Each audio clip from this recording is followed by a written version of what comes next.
Ош шаарынын айрым аймактарында 18-19 июнь күндөрү жаратылыш газы берилбейт. Бул тууралуу Газпром Кыргызстан жоопкерчилиги чектелген коомунан билдиришти. Маалыматка караганда оңдоо иштерине байланыштуу көгүлтүр от төмөнкү даректерде жок болот. Бүгүн 18-июнь Ишматов, Шаумян, Төлөнов, Крылов көчөлөрү Туран Кичи району Физкультурная көчөсүндө өчүрүлсө, эртең 19-июнь күнү Зайнабидинов көчөсүндө жаратылыш газы убактылуу өчүрүлөт.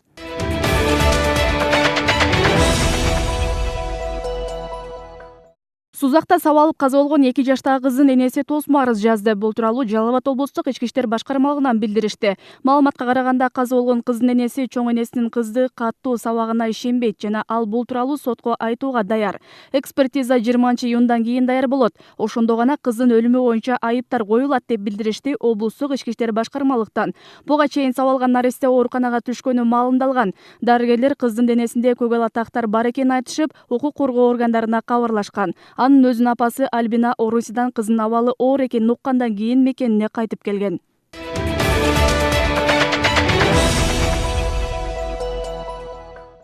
Өзгөн районунун аймагынан 1,380,000 сомдук алтын буюмдарды уурдады деп шектелип 5 жаран кармалды.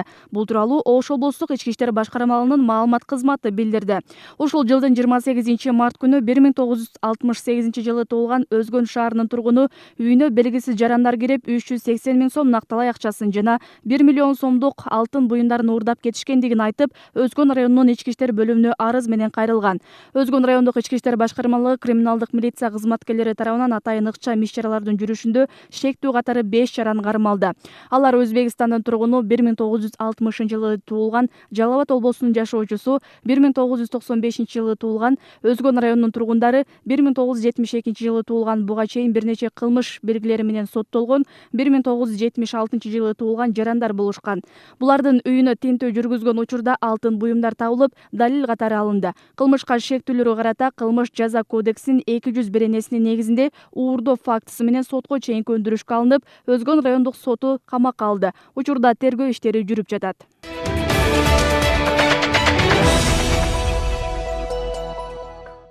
Студент аксакал атка конгон Мамат Муса Кулматов күн сайын өзү билим алып жаткан окуу жайына 10 чакырымдай аралыкты жөө басып келет. Жөө жүрүү анын хоббисине айланган.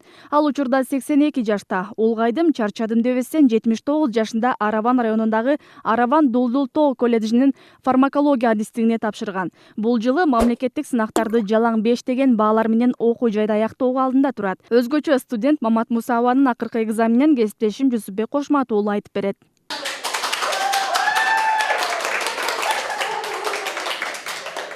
17 июнь күнү акыркы мамлекеттик сынакты ийгиликтүү тапшырган Мамат Муса Кулматовдун кубанычында чек жок. Анткени аксакал студент медицина жаатында билим алып, дарыгер болууну бала кезинен бери кыялданып келген.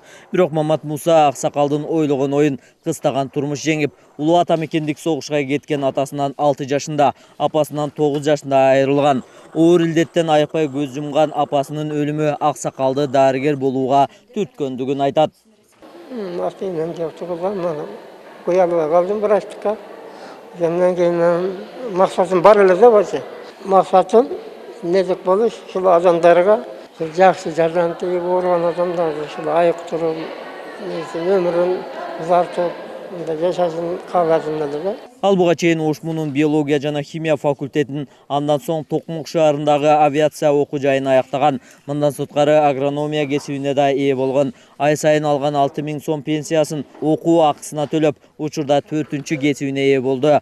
Окуу жайдын директору Сүйүндүк Абжалованын айтымында, Мамат Муса Кулматов окуу жайдын тарыхында эң улуу студент болуп кала берет. Жашына карабастан окуу отурду да, мен кирип, аба сизге кыйынчылык болгон жокпу? Бул деген 4 сааттык, 6 сааттыкта жашыңызга десем, жок, толук отурамын, жазамын. Конспекттерди болсо демеле жакшынакай кылып тизип жазат. Конспекттердин баары бүт предметтерден бар. Сабактарга дайыма келет, калтырган сабактары жок. Аябай кызык окуду да. Мамат Муса Кулматов фармакология факультетине тапшырар алдында анын жакындары каршы болгондугун айтат.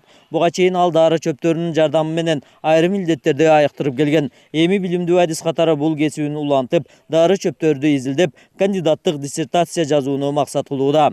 Жашоо жакшы да. Ал бизде мынандай айтылганда хадисте адам терилгенден то өлгөнгө чейин билим үйрөнүш керек деп. Мен ошол эмнени кармагам. Адам канча максат кылып жашаган болсо, өзүн этият кылган болсо, адам жакшылыкка умтула берсе, адамдын өмүрү узарат. Учурда Мамат Муса Кулматов дары чөптөр боюнча иликтөөлөрүн жазып сактап жүрөт. Ушул тапта буюрса китеп жазып, илим жактайм деп турган чагы. Ал эми 41 жаштагы уулу Равшан Кулматов атасы өжөлүгүнүн арты менен 82 жашында дагы бир окуу жайды аяктаганын айтат. Өзүнүн эмеси максатына адам умтулат экенде эми. Нарада калоосу болсо, катуу умтулса, мына максатына жетип отурат эми бүтүп. Эми сыймыктанабыз да. Эми ар кимде 80 чыкканда окуу эми Кыргызстанда эми болса керек да. Максатына жетип эми өжөлүк бар экен, эми ошоңо жетип отурат, сыймыктанып отурабыз. Студент аксакал байбичеси экөө бир уул 4 кызды эрезеге жеткирген. Учурда 18 неберенин, бир чеберенин сүйүктүү чоң атасы. Жусбек Кушматуулу, Ынтымак. Бишкектин жакында эле оңдоодон өткөн жолдорунан 600гө жакын кудуктун капкактары менен жаанды өткөрүүчү торчулар уурдалган. Анын жалпы баасы 1 миллион 800 миң сомду түздү. Бул тууралуу Бишкек мэриясынын отурумунда капиталдык курулуш башкармалыгынын башчысынын милдетин убактылуу аткарып жаткан Александр Воротников билдирди. Айтымында уурдалган буюмдардын бир бөлүгүн порядчиктер жеке каражатынан орнотту. Бирок уурулук уланууда. Мэриядан билдиришкендей, дагы 200 кудуктун капкактары менен жаанды өткөрүүчү торчулар уурдалды.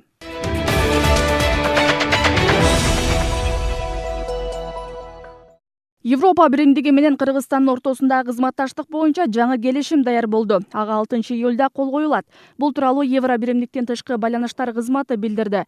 Жаңы келишимди даярдоого 1 жылдан ашык убакыт кетти. Буга чейин Евро биримдиктин Борбор Азиядагы атайын өкүлү Петр Бурян келишим боюнча эл аралык макулдашуулар, соода, экономикалык жана визиялык кызматташтык багытында бир нече маселе бар экенин айткан. 8-июнда өткөн акыркы жолугушууда бардык талаштуу маселелер такталды. Жаңы келишимге Евро биримдиктин тышкы саясат жана коопсуздук боюнча жогорку комиссары Федерика Могеринин 6-7 июлда Бишкекте өтө турган сапарынын алкагында кол коюлат. Буга чейинки келишим 1999 жылы кабыл алынган. Анда Евро биримдик менен Кыргызстандын ортосундагы саясий, экономикалык, адам укугун коргоо жаатындагы кеңири кызматташтыктын багыттары камтылган.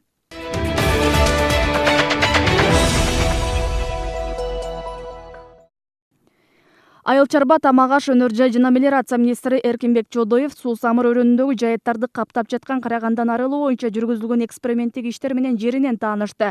Бул тууралуу аталган министрликтин маалымат кызматы билдирди. Иш сапардын жүрүшүндө дайындалган адистер Караганды техниканын жардамы менен жана химиялык заттарды колдонуу жолдору аркылуу жок кылуу иштери аткарылганын маалымдашып, жыйынтык боюнча айтып беришти. Натыйжада тамыры терең болгондуктан трактор менен казган учурда соконун тиштери сынып, көп чыгымга алып келген. Химиялык заттарды колдонууда жакшы натыйжа берген. Бул химиялык дары башка өсүмдүктөргө зыян алып келбейт. Министр Эркинбек Чодоев министрликтин тиешелүү адистерине Карагандын алдын алуунун ыңгайлуу жолун аныктоонун жана ыкчам күрөшүүнү тапшырды. Жергиликтүү малчылар Караган тикенек өсүмдүк болгондуктан мал жебегенин айтышып, жок кылып берүүнү суранышкан.